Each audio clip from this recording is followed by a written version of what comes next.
Hoje é quinta-feira, quinta chuvosa, merece um bom papo, né? Olho no olho. Você costuma julgar as pessoas ou até mesmo supor uma determinada situação sem antes conversar com os envolvidos? Aqui comigo o grande psicólogo, Dr. Vitor Luiz, que vai bater um papo muito interessante com a gente exatamente sobre isso, o pré-conceito. Perigoso, hein? Dr. Vitor Luiz, um abraço para você, muito obrigado pelo carinho, sempre conosco aqui, sempre trazendo temas muito importantes. Vitor, muito obrigado mesmo. É aquela coisa, Vitor, falar é fácil, né? Bom dia. Bom dia, meu querido. Bom dia a todo mundo que está em casa. Esse é um tema muito importante e que muitas vezes, Wilson, a gente supõe, a gente julga antes da gente conversar e dar a chance da outra pessoa explicar. Quantos casais, quantas relações profissionais a gente acaba não compreendendo o outro porque a gente criou uma fantasia na nossa mente e a gente não permitiu com que o outro se colocasse e colocasse o ponto de vista dele. É sobre esse assunto que a gente vai falar hoje. Muito bem. Isso tem acontecido muito, nós falamos agora há pouco, inclusive, com o delegado Dr. Tiago Prado, e isso tem ido, inclusive, para as vias jurídicas, não é? Para as vias judiciais, por conta dessa forma como as pessoas estão fazendo o chamado pré-conceito. O que seria isso? Antes de saber quem é a pessoa ou se aquilo é verdade, você acaba comprando a briga, se tornando aquele boi de manada nas redes sociais, por exemplo. Falando das redes sociais que são mais comuns, né? Sim. Você recebe uma informação e você acredita naquela informação sem nem saber ou procurar saber se aquilo é verdade. Por que é que o ser humano está com essa mania ou sempre teve e as redes sociais deu propagação, Vitor? Deu palco para isso, né, Wilson? Muitas vezes a gente fica sabendo das informações e o nosso senso de justiça é ativado para quê? Para que a gente saia em defesa daquela pessoa que a gente acha ou que foi subjugada, ou que foi preterida, ou que não tiveram justiça com aquela pessoa. Mas antes de eu me colocar, eu preciso parar e pensar de tudo isso que eu estou vendo, o quanto que isso é verdade. Porque muitas vezes eu acho que a pessoa está falando a verdade, mas pode ser uma verdade dela e não uma verdade absoluta, e que muitas vezes não é. Então, às vezes eu estou em um relacionamento e a pessoa traz um ponto de vista, na minha cabeça eu decodifiquei aquela mensagem de um jeito completamente diferente. Então eu digo, você quer me derrubar? Você está me julgando, você não quer me apoiar, você nunca me apoia. Mas antes eu posso parar e perguntar, o que é que você está querendo dizer com isso?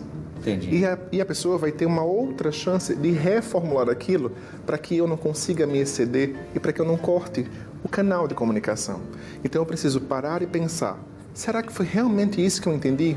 Então, às vezes, o casal discute e o marido diz, olha, para mim está muito difícil, eu estou repensando. Ela faz, pronto, quer me deixar, tem outra, nunca me amou. Já tem uma família, vai me deixar agora mesmo. E já começa a criar situações, Isso. né? E eu preciso parar e pensar e perguntar, o que foi que você quis dizer com isso? E talvez o outro sujeito possa dizer, eu só estou cansado desse sofrimento que a gente está vivendo. Eu acho que a gente pode refazer e se comportar diferente. E ela vai parar e pensar, eita, é mesmo, eu estava enganada. Mas antes disso eu crio uma fantasia e eu acredito nela. E muitas vezes eu ainda crio os personagens para isso. Meu Deus do céu. Agora, como é que a pessoa detecta, então, que está entrando nesse furacão ou nesse funil? Isso é importante que, à medida que as coisas vão acontecendo, eu pare para compreender o que é que de fato aconteceu. Quais são os fatos os quais eu posso me amarrar e entender se isso é razoável ou se isso não é. Porque às vezes o outro diz, você não está me entendendo, você não está me compreendendo, não foi isso que eu falei. Então, são alguns indícios, eita, será que eu realmente entendi errado? Eu posso dar a chance do outro e dizer, ok, então me explique de um outro jeito porque eu não entendi. O nosso jeito de compreender as coisas varia de acordo com as experiências que eu tive e dos traumas que ao longo da vida foram acontecendo. Então, logo eu acho que se uma vez eu fui traído, todas as outras pessoas vão trair. Se uma pessoa pegou no meu telefone, logo todas as outras vão pegar. Se na minha relação de trabalho um colega me derrubou, então eu passo a desconfiar de todo mundo. Então, esse processo de generalização não me leva a lugares mais altos ou para frente. Eu preciso parar e avaliar o quanto de todas as coisas que eu penso e sinto são reais.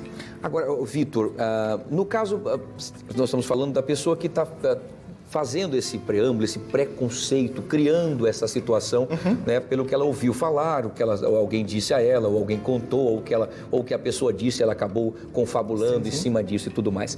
Mas a pessoa que é vítima, por exemplo, ela pode ajudar, então, a tentar dissipar, por exemplo, essas dúvidas? Ótimo, excelente pergunta, Wilson.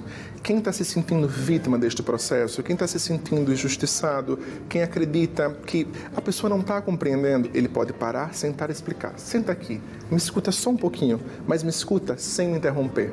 Às vezes, Wilson, a gente tem muita dificuldade no ouvir. Eu quero ter razão, eu quero sempre falar, eu quero que o outro aceite a minha verdade. Mas, na verdade, nós temos verdades diferentes de acordo com a nossa experiência de vida. Então, eu preciso parar, sentar, olhar no olho e dizer, olha, me desculpe se você me entendeu assim. Não foi essa a intenção. O que eu quis dizer foi isso, isso e isso. Você conseguiu compreender?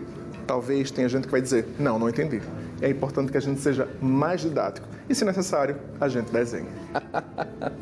Em alguns casos tem que desenhar mesmo, é verdade. Muito bem. Agora, Vitor, veja bem, isso tem acontecido com mais frequência neste momento que nós estamos vivendo, momentos que são novos para o ser humano em relação às redes sociais, ao volume de informações e de propagação rápida de informação, de informações truncadas e muito mais. Isso tem, por exemplo, vocês como profissionais têm percebido que mais pessoas têm chegado com essa dúvida e com essa dificuldade de entender e de achar a verdade? Sim. Isso é excelente contribuição, Wilson, porque a era da rede social, ela trouxe palco para as realidades da vida. Então, muitas vezes, tudo o que está acontecendo ali, eu pego como verdade. Então, nossa, coitadinho, preciso defendê-lo. Mas eu não consigo compreender o que de fato aconteceu. Quais foram as reais razões para que ele tivesse tomado aquela escolha ou para que aquilo tivesse acontecido com ele.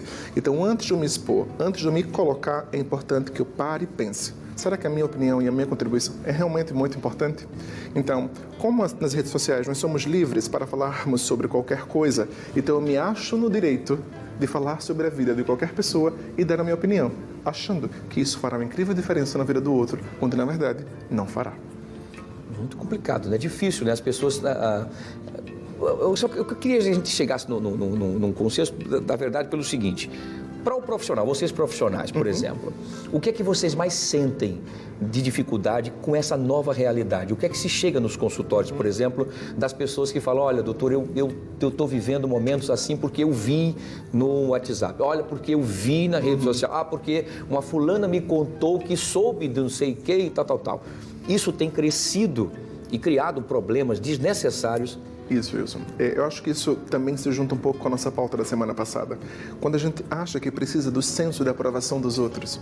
Então, às vezes eu estou me comunicando nas redes sociais, mas eu paro e penso, não posso fazer isso. O que é que as pessoas vão achar de mim? Eita, mas eu estou com vergonha de fazer isso. E eu pergunto no consultório, você está com vergonha por quê? Não sei. O que será que as pessoas vão achar? Então, muitas vezes, quando a gente está na rede social, é importante que a gente pare e pense, eu estou ali para compartilhar a minha vida. A opinião do outro não deve interferir na minha. E se eu percebo que algum movimento está acontecendo, eu preciso parar e pensar, a minha contribuição vai fazer a diferença na vida do outro? Porque as nossas palavras, elas têm poder, tanto de vida quanto de morte. Então, o que eu vou dizer vai fazer a diferença na vida do outro, vai construir, vai permitir com que ele se sinta melhor. Se não, eu posso guardar as minhas palavras para mim. Até porque, muitas vezes, ninguém pede a nossa opinião. Perfeito, muito bem. Grande Vitor Luiz, sempre dando uma aula, né, de vida pra gente, né, de disciplina espetacular. Muito bem. Vitor Luiz, um abraço para você, um bom final de semana. Excelente tema, debatidos como sempre aqui. Você também está no tnh1.com.br, um dos mais acessados, então convide as pessoas. Mesmo. Eu estou no blog Vamos Falar da Gente no TNH1 e todas as semanas eu subo alguns textos muito especiais sobre o nosso dia a dia e coisas que a gente precisa refletir. Você é o meu convidado e eu espero você lá. Muito bem, todo mundo convidado. Vitor, um abraço para você, Obrigado, sucesso, querido. viu? Deus te abençoe, boa semana, bom final de semana.